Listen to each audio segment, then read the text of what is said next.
good to go? Awesome. Cool. Welcome, everyone. Thanks for sticking around this afternoon to see my talk. I'll be talking about functional programming fundamentals. There are a couple of prerequisites for the talk.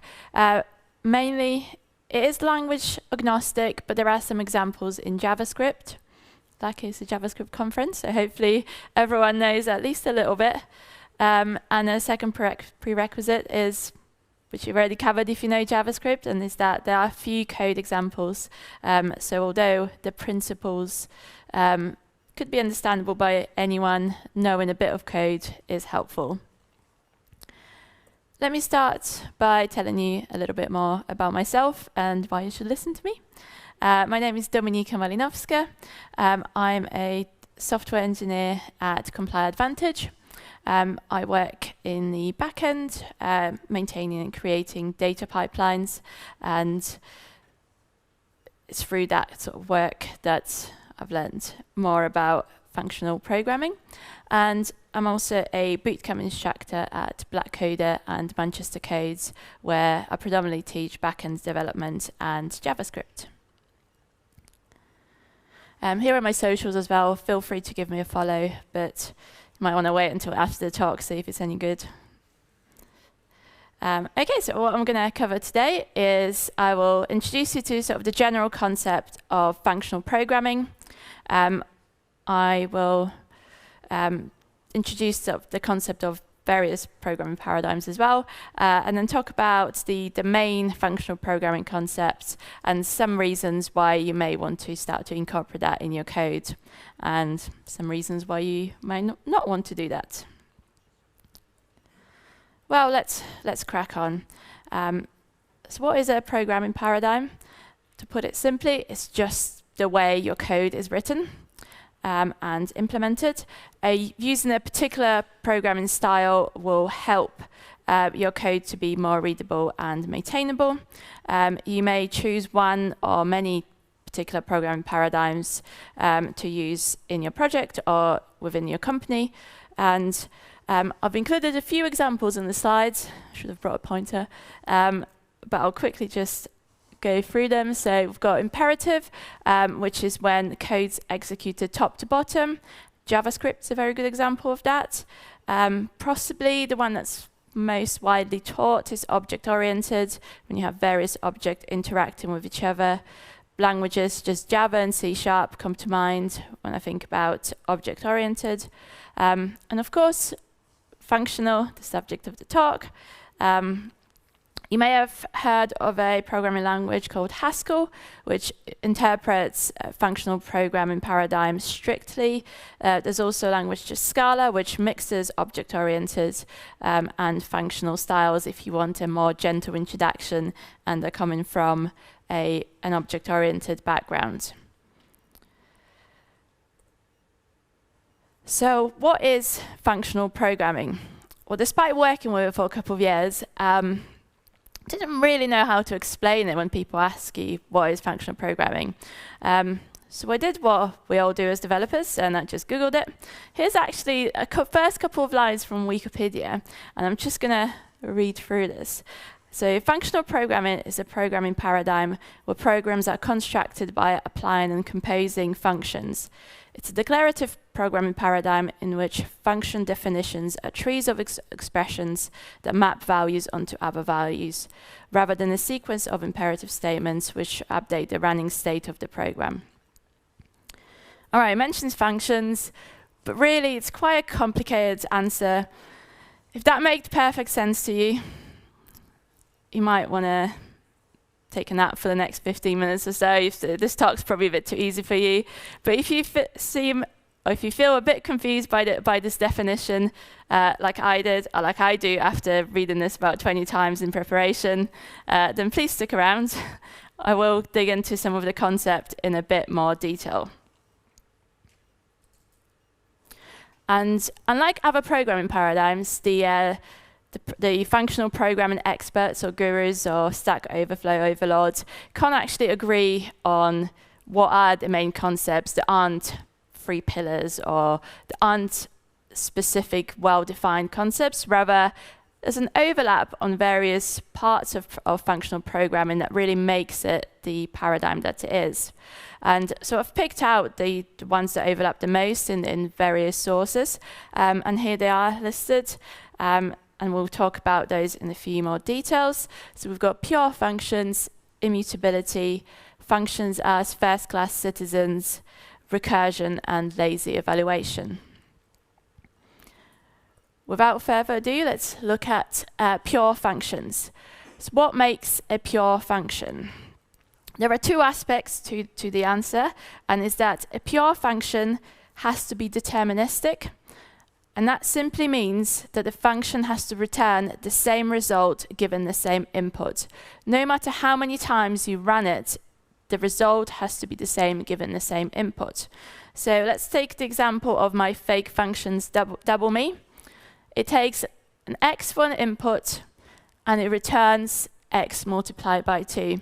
If I ran it with a number 8, it would return 16. Doesn't matter if I ran it once, if I ran it 10 times, if I ran it 1,000,000 times, it would return 16.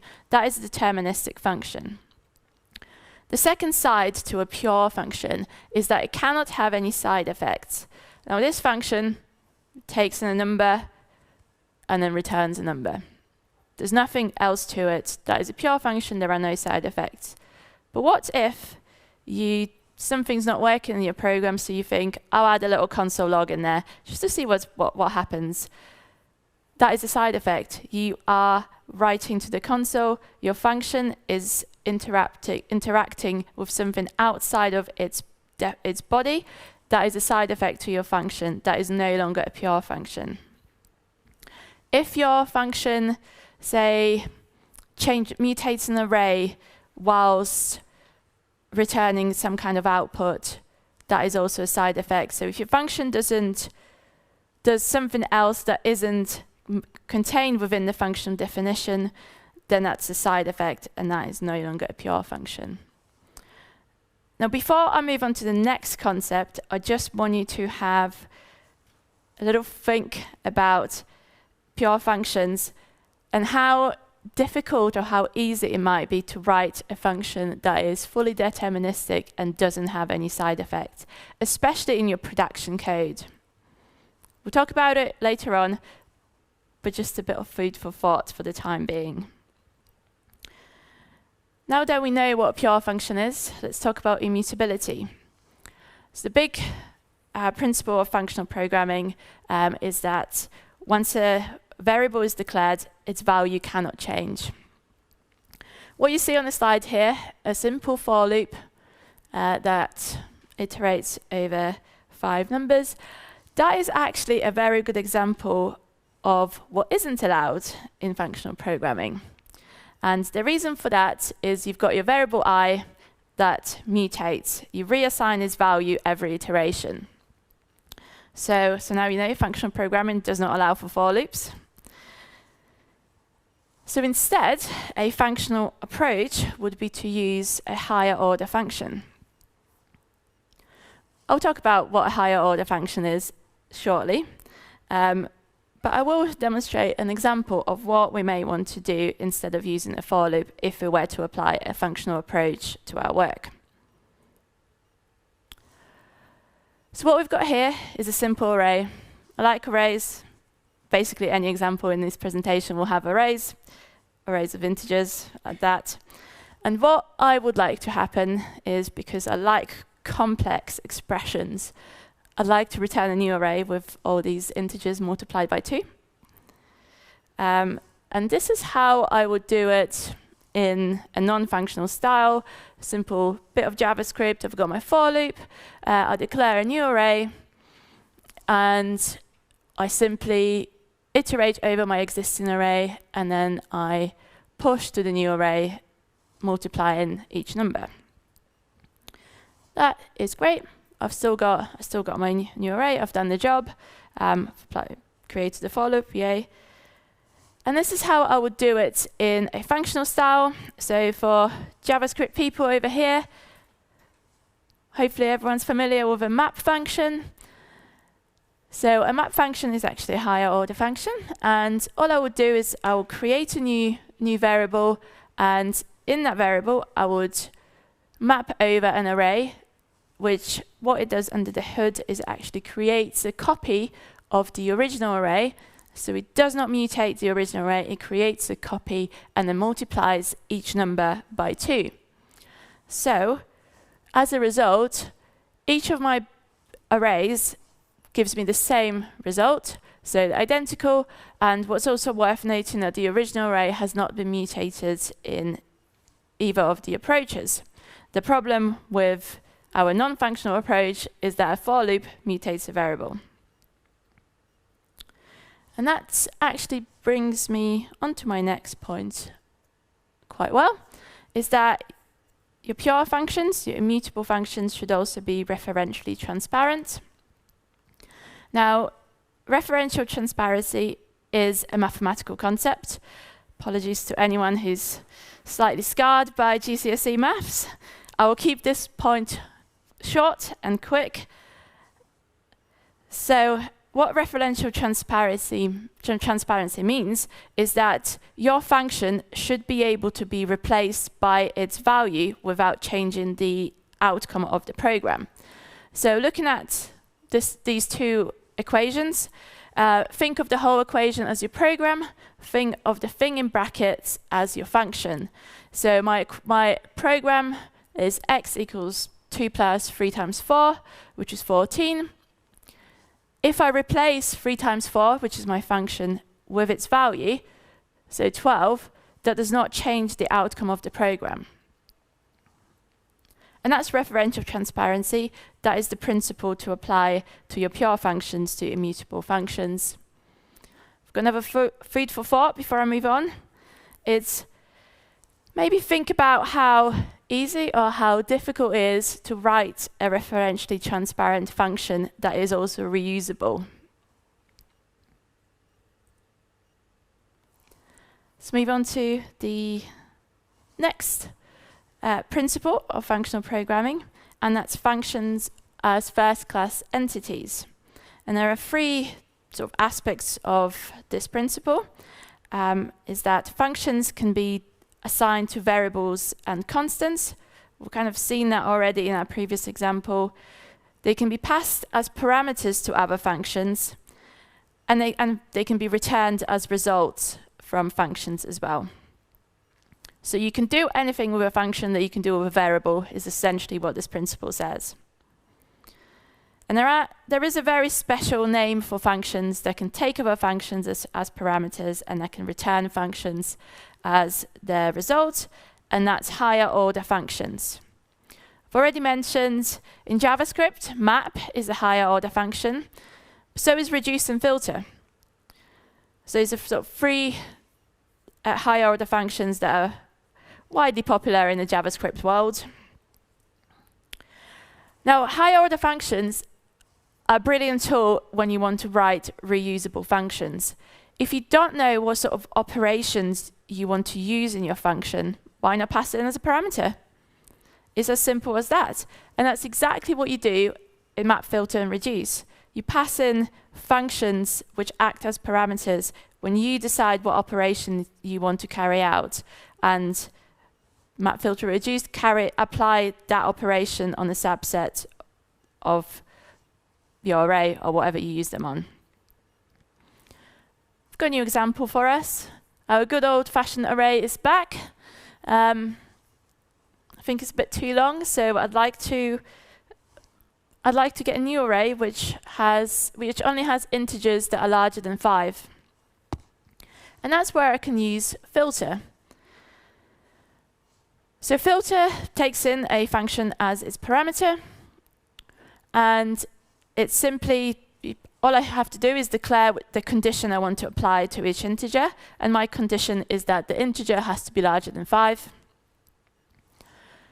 Once again, as similar to map, filter takes in filter takes in the condition, but what it actually does is creates a copy of the original array and then applies the transformation on that on that copy, so it doesn't change the original array, thus complying with the immutability principle. So my result would be the new array, very imaginatively called, only has integers that are larger than 5, and the original array has not been mutated. Now let's move on to recursion. Recursion is a very useful concept in functional programming. It is a good alternative to loops. If you're not happy with higher order functions, if they don't suit your use case, recursion is a perfect example. For those that are not familiar with recursion, it is simply a function that calls itself until it reaches a base case or desired condition. What you see on the slide here is a very good example of what a recursive function shouldn't look like. And the reason for that is that my function add actually calls itself, but doesn't have a stop condition, doesn't have a base case. So what it will do, it will continue call itself until it runs out of memory. So recursion is very good if you don't quite define your base case right. Recursion is very good at crashing your computer very quickly. So remember that.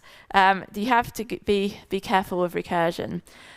And one way to add a base case in this function is to simply add an if statement.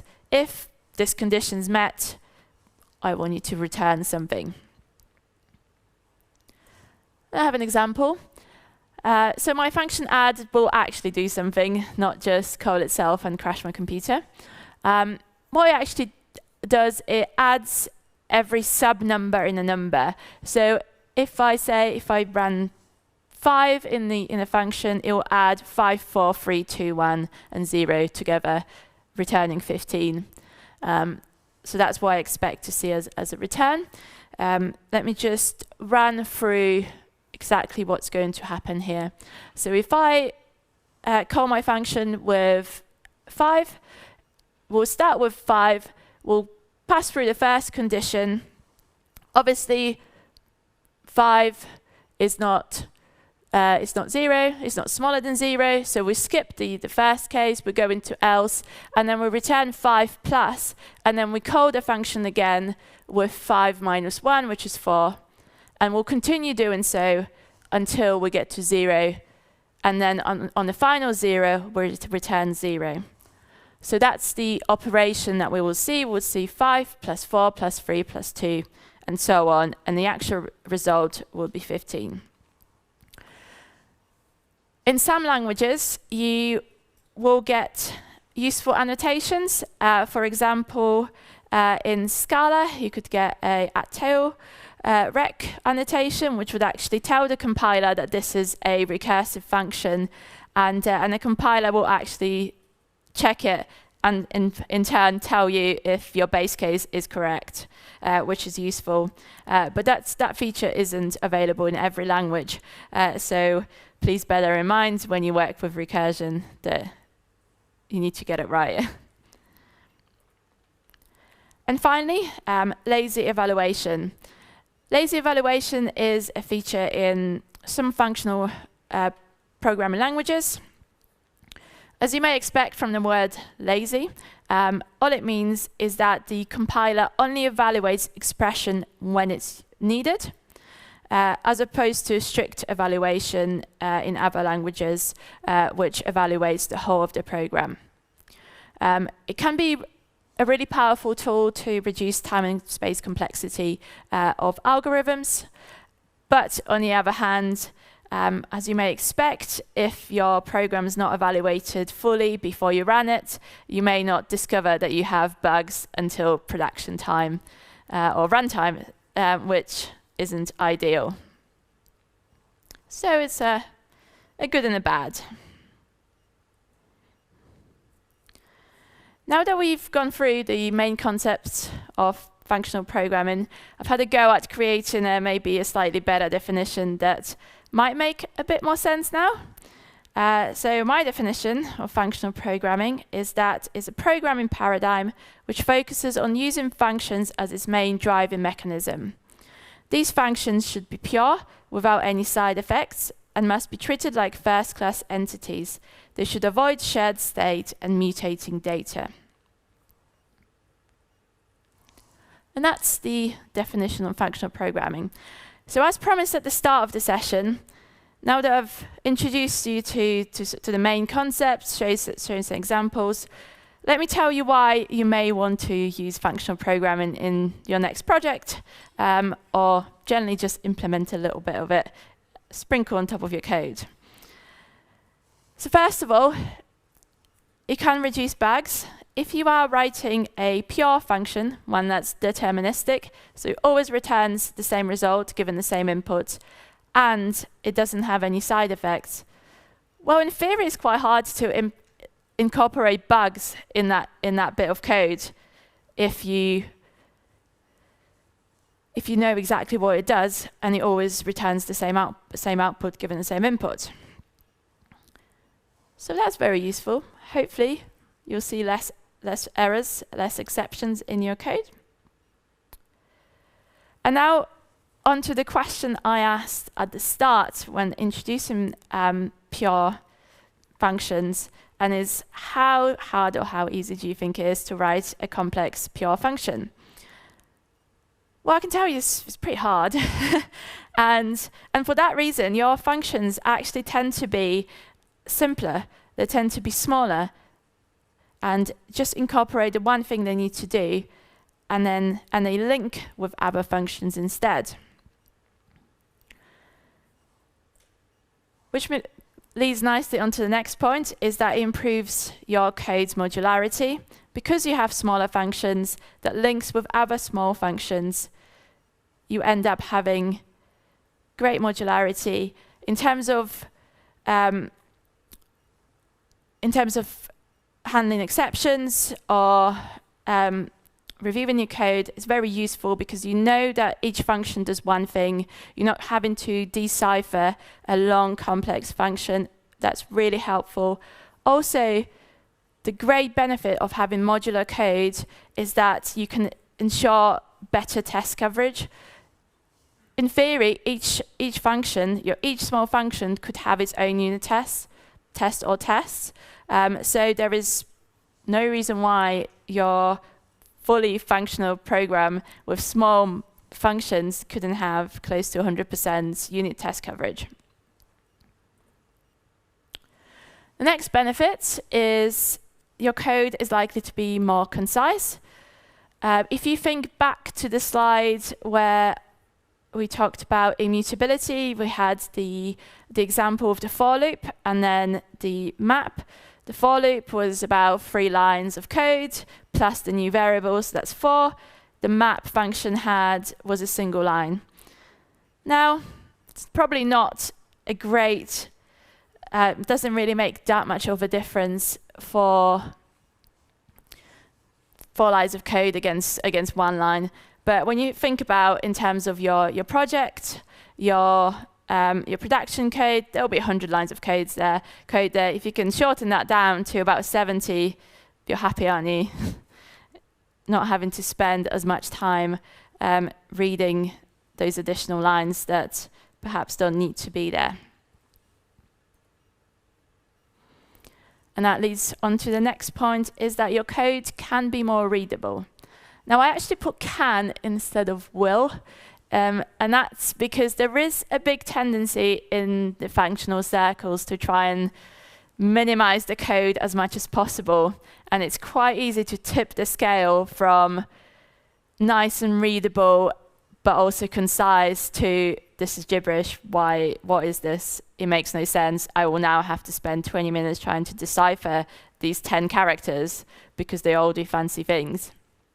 But I'll talk about the drawbacks of using functional programming shortly as well, but do bear in mind. But certainly reducing the amount of lines of code you get is great. It does make your code more readable. I would prefer to read a simple map function over a for loop. But I do also have another example. No, the example will come shortly. Recursion can be faster depending on which language you're using. So you may want to double check. But in some languages, recursion works faster than for loops, so it could save you that bit of time, the extra millisecond. And finally, lazy evaluation can be powerful when loading infrequently accessed data.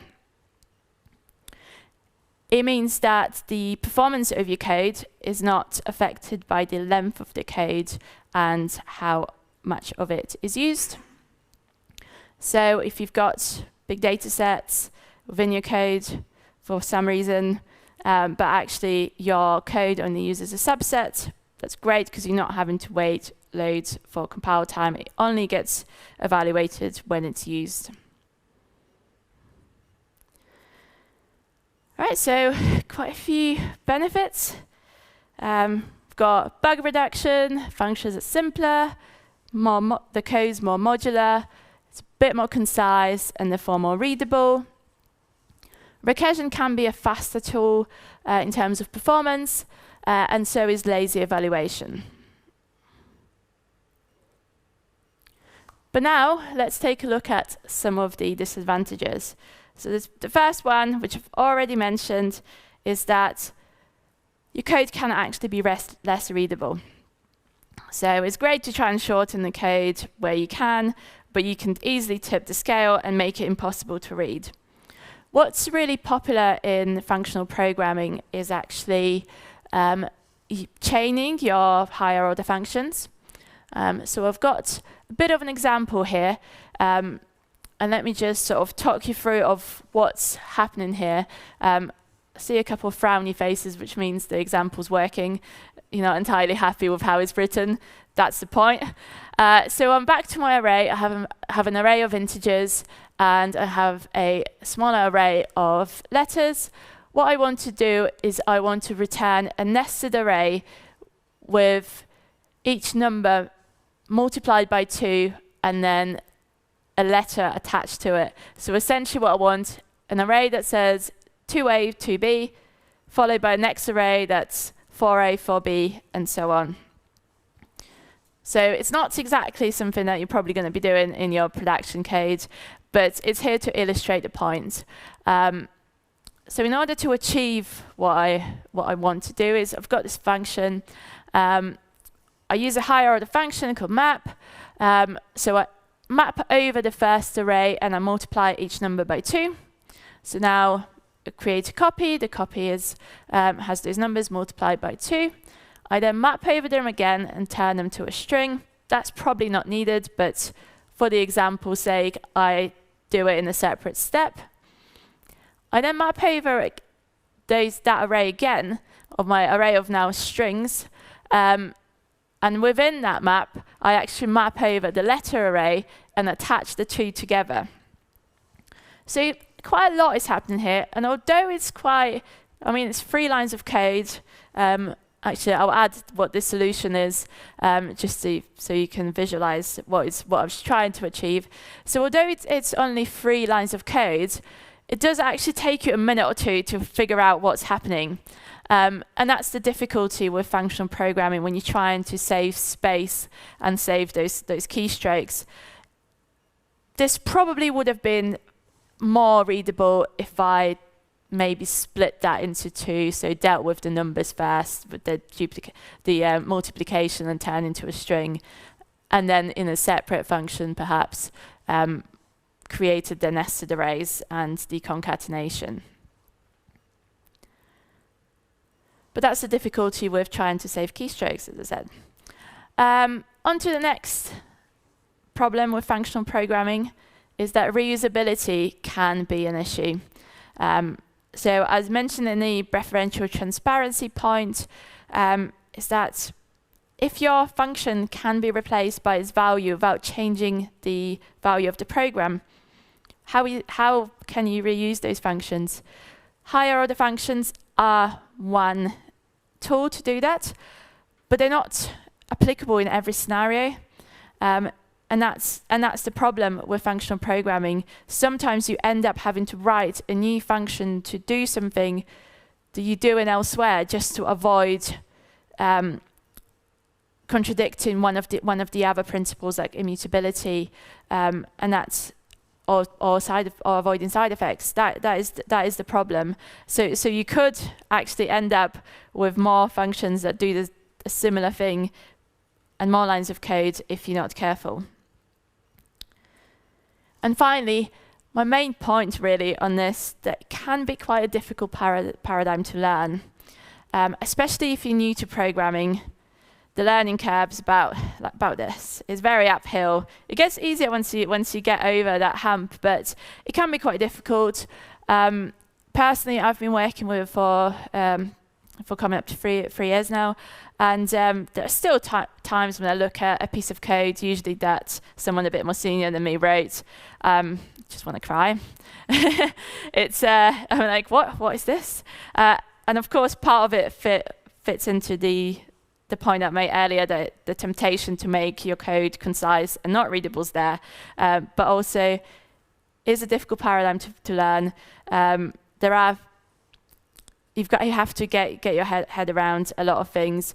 If you're interested in working with Scala, once you get advanced, you have to learn like category theory, which is quite advanced in mathematics. So there is a lot to dig your teeth into. But again, if you are interested in that stuff, then it is quite rewarding. Sometimes I look at a piece of code that I wrote 6 months ago and I'm shocked, and shocked for a good thing, as a good thing. I'm often shocked that it's bad, but sometimes shocked that it's great. It's a great small function, pure, no side effects. So it can be quite rewarding as well. But certainly there are things you can do now to implement little bits, and if you want to get into it further, then it is possible. So those are the main disadvantages. So you note there's only 3 disadvantages, but there are quite a lot of advantages. So I am still in favor of functional programming, despite the occasional tear. Well, so time to summarize, really. What I've covered today, what I hope you take away from my talk, is really the main principles of functional programming. And so that's pure functions that have to be deterministic, so return the same result given the same input, have no side effects. They are immutable, so once a variable has been assigned a value, that value cannot change. Functions can be treated or should be treated as first-class entities. That is, they can be assigned to variables, they can be passed into functions as parameters, and they can be returned as a result of other functions. Do take note of recursion, use with caution, but please enjoy. Powerful tool. And the feature of functional programming, lazy evaluation, is a great tool because the code does not get evaluated until it is used. And that is it from me. Thank you very much for listening, everyone. Are there any questions?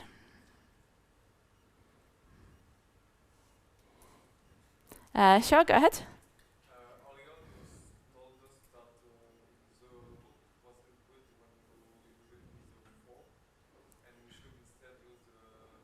Yep.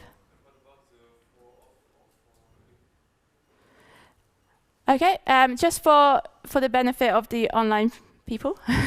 So the question was, I've given an example of a loop, a for loop, which doesn't follow the immutability principle because it changes a variable. What about for of and for in? For of and for in does not change the state of the thing that you're looping over, or doesn't have anywhere. The state of any variable doesn't change when you use them, so they are fine. Just bear in mind that if you are working with maps, it is fine to change the values. Sorry, the keys and the values, just not reassign the entirety of the variable. Sure. Next question.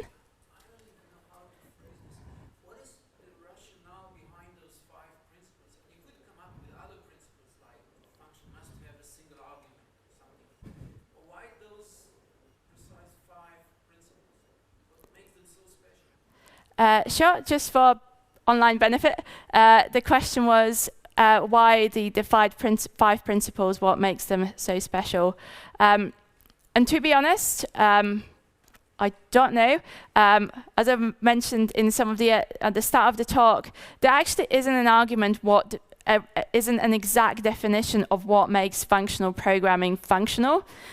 These principles are sort of the main overlap between some of the definitions. So yeah, it's hard to answer your question. I kind of take my knowledge here from the academics. So yeah, sorry, hard to answer that. Sorry, next question.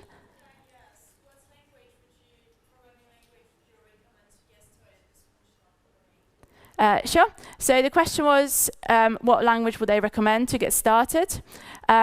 If you are just looking to get started, I'd say go with a language you're familiar with. Big fan of JavaScript, hence the examples. Just because you can implement a lot of the principles without having to learn something very functional specific syntax. A lot of languages, I think like functional programming is all the craze at the moment. So a lot of languages are trying to bring in these features, things like higher order functions, into part of their what should I say? Into part of their build. But if you wanted to try something more functional specific, Scala's a good one if you're happy with object-oriented, because you already know a big part of it, and then you just have to learn the functional. If you wanted to dig really into it, Haskell is the sort of the well-known, the leader in functional programming. So yeah, those are the examples. Cool. If there's no other questions, thank you very much, everyone. I don't think there's any online. Thanks so much.